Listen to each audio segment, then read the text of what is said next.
চট্টগ্রামের সাবেক সদর মহকুমা পটিয়া ঐতিহ্যবাহী শত বছরের পটিয়া পুরাতন থানার হাট কালের বিবর্তনে হারিয়েছে অস্তিত্ব।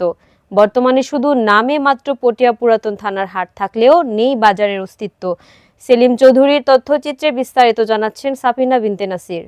চট্টগ্রামের সাবেক সদর মহকুমা পটিয়া ঐতিহ্যবাহী শত বছরের পটিয়া পুরাতন থানার হাট কালের বিবর্তনে হারিয়েছে অস্তিত্ব। সরেজমিনে ঘুরে দেখা যায় সামান্য বৃষ্টি হলে পানি উঠে যায় পুরাতন থানার হাটের রাস্তায়। এছাড়াও পুরাতন থানার হাটে আগে যে টিনের ঘর ছিল তা চুরি করে নিয়ে যায় একটি চক্র। বিগত কয়েক বছরের সরকারি পুরাতন পটিয়া থানার হাটের জায়গায় একটি সিন্ডিকেট জবরদখল করে রেখেছে মর্মে অভিযোগ করেছেন এলাকাবাসী।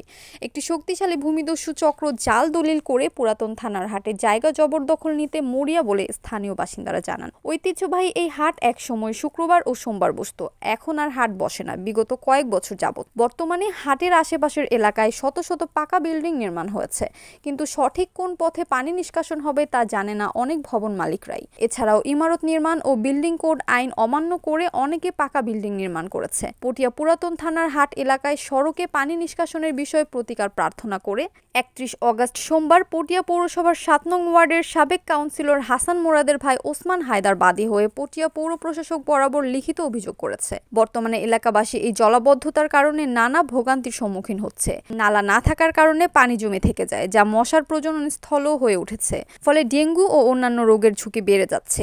এলাকাবাসী পুরাতন থানার হাট বসানো উদ্যোগ গ্রহণ ও পানি নিষ্কাশনে নালা নির্মাণে পটিয়া পৌর প্রশাসক উপজেলা নির্বাহী অফিসার ফারহানুর রহমানের হস্তক্ষেপ কামনা করেছে। এলাকাবাসীর দাবির বিষয়ে সত্যতা নিশ্চিত করেন পটিয়া পৌরসভার প্রশাসক উপজেলা নির্বাহী অফিসার ফারহানুর রহমান।